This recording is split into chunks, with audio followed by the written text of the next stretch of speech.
Thanks for watching the Council in Brief. I'm Susan Kennedy. We're here with the latest news of the Montgomery County Council. And we begin this time with an update on the county's Truancy Prevention Program. This initiative is designed to increase student attendance by assisting students and their families with the issues that impact attendance. Members of the Council's Education Committee received a briefing on this program that has grown tremendously since its inception.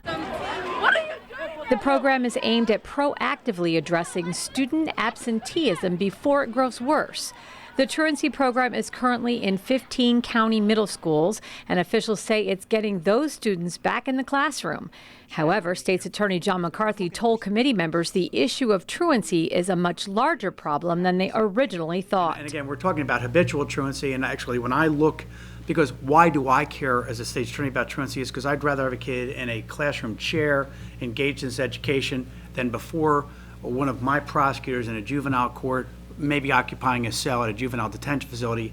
That's my goal. Councilmember Craig Rice chairs the Education Committee. He says hearing that the number of truant students is on the rise means the focus needs to be on building relationships between the school system and the parents. That's something that's incredibly concerning for us. We certainly find ourselves at the top tier when it comes to the number or percentages of our students that are truant, and so from that perspective we've got to do more. And so from that perspective we're looking at ramping up what we're seeing as far as the number of schools that they're actually running this prevention program through, but we also need to change the game a little bit and make sure that we're getting at the true reasons why some of our students are being truant. The bigger problem is that no one ever tells us, and we've talked about this now in other committee meetings and other issues.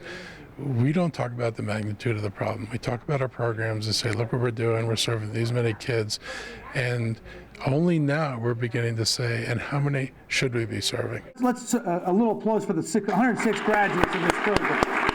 Numbers aside, the Truancy Prevention Program is improving the attendance rate of those students it serves.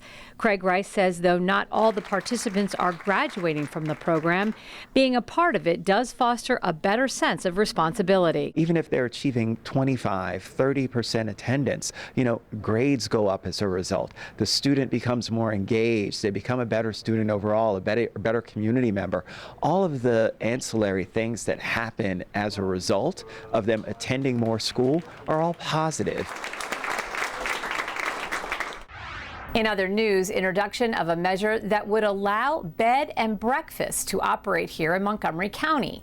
Under current law, a property owner may not rent or loan their dwelling for short periods of time. The proposal is the work of Councilmember Hans Reamer, who told us why he believes this measure would be good for the county's economy. The reality is Airbnb is here, and it's here to stay. And the question is it going to be something that is illegal and ignored? Or is it going to, are we going to legalize it and deal with it? And I propose that we legalize it and deal with it.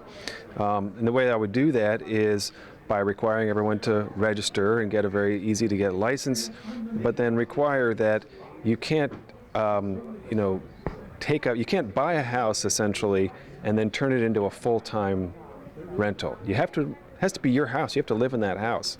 The Westbard Sector Plan is one of the oldest plans still in use here in Montgomery County. The last update took place in 1982.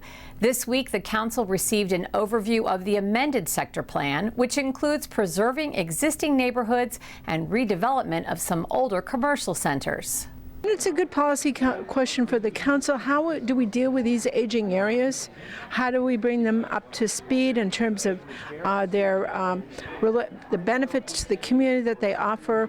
How do we get rid of these seas of parking and to create a better look? And how do we encourage the right kind of reinvestment? Well, that does it for this edition of the Council in Brief. For County Cable Montgomery, I'm Susan Kennedy. Thanks for watching.